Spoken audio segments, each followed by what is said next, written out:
Bienvenue dans l'univers d'Izanzur, où nous ne faisons pas que rapporter les nouvelles. Nous révélons les couches de pouvoir, de silence et de trahison qui se cachent derrière. Aujourd'hui, nous vous emmenons profondément dans les forêts de l'Est du Congo, où le retour de l'Ouganda pourrait déclencher une réaction en chaîne dangereuse. Une réaction qui risque de raviver un feu de la taille d'un génocide. Restez avec nous. Ce n'est pas juste une histoire, c'est un avertissement.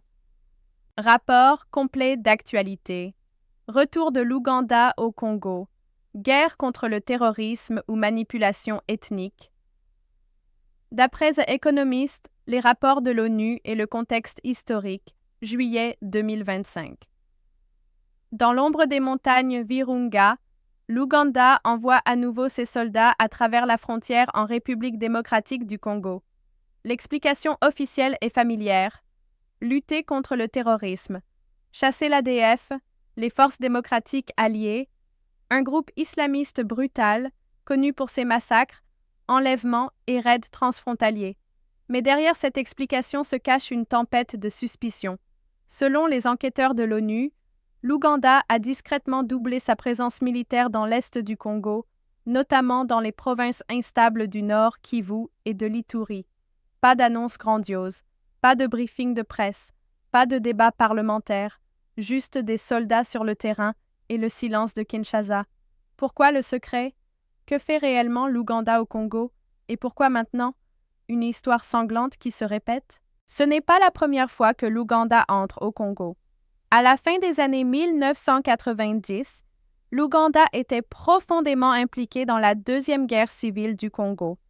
Un conflit qui a impliqué au moins 6 pays africains et a causé plus de 5 millions de morts.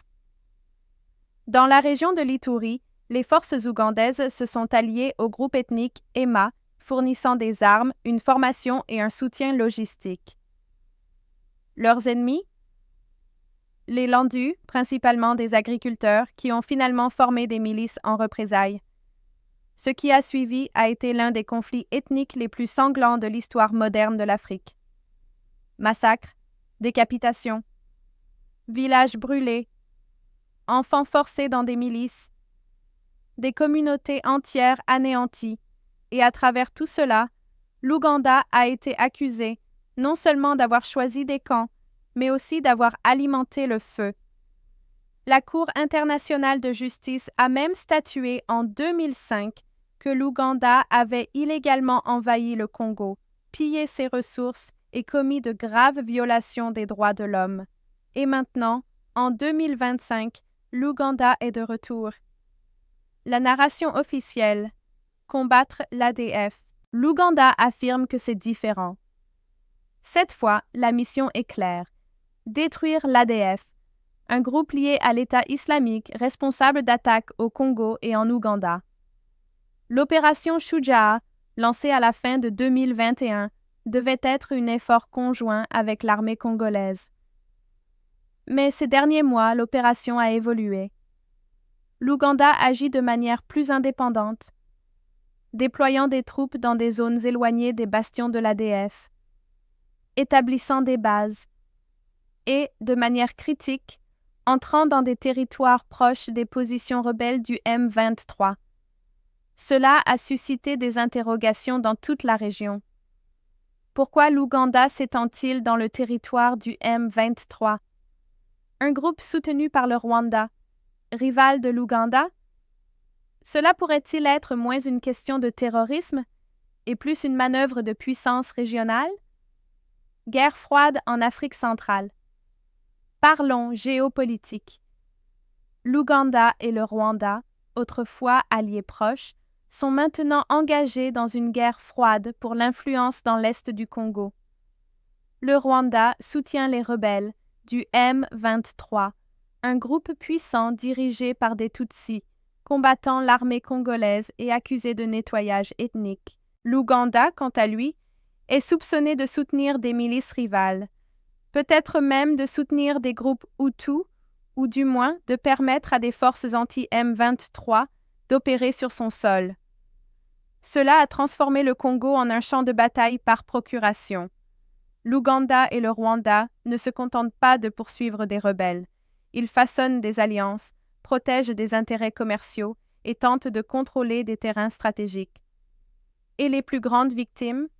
Les civils congolais ordinaires pris au piège? La malédiction des minéraux. Sous l'est du Congo se trouvent des minéraux d'une valeur de trillions de dollars. Or, coltan, tungstène et plus encore. Les matériaux mêmes qui alimentent votre téléphone, votre ordinateur portable, votre voiture. Là où il y a des minéraux, il y a la guerre. Là où il y a la guerre, il y a des intérêts étrangers. Et l'Ouganda, comme le Rwanda avant lui, est depuis longtemps accusé de tirer profit de l'instabilité du Congo. Les rapports de l'ONU ont documenté des réseaux de contrebande qui acheminent les ressources du Congo vers les marchés ougandais et rwandais. Ces réseaux sont protégés non seulement par des groupes rebelles, mais aussi par des soldats en uniforme.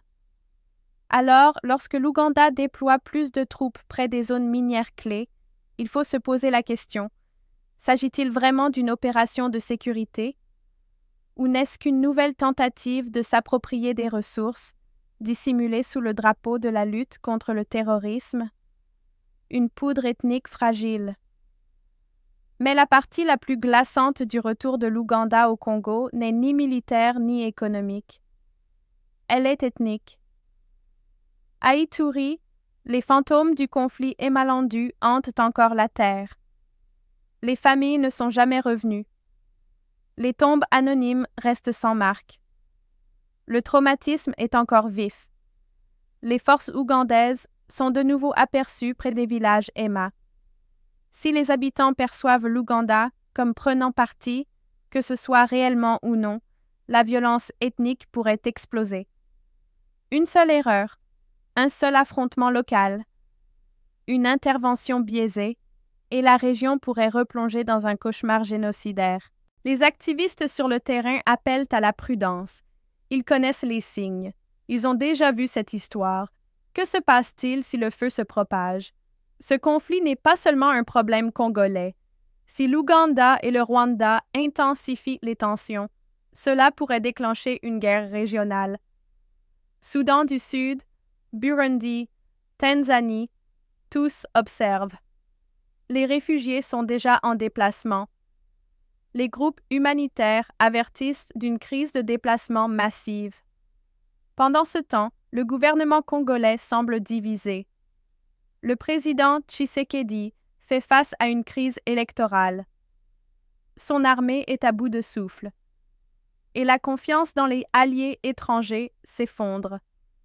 Avec plusieurs groupes armés, une gouvernance faible et une peur ethnique profondément enracinée, une seule erreur étrangère pourrait tout faire basculer. Le monde regarde le Congo à travers les gros titres. Mais ici, à l'univers Izanzur, nous écoutons les cris sous les gros titres. Ce n'est pas seulement une lutte contre les rebelles. C'est une bataille pour la vérité, pour l'histoire et pour qui a le droit de définir la paix en Afrique. L'Ouganda peut dire qu'il vient pour aider. Mais le Congo a déjà entendu ses promesses. Si cette histoire vous tient à cœur, aimez, commentez et partagez-la. Abonnez-vous à l'univers Izanzur et ensemble faisons briller la lumière dans les endroits les plus sombres. Parce que dans un monde plein de silence, l'univers Izanzur parle. Vérité, mémoire, résistance.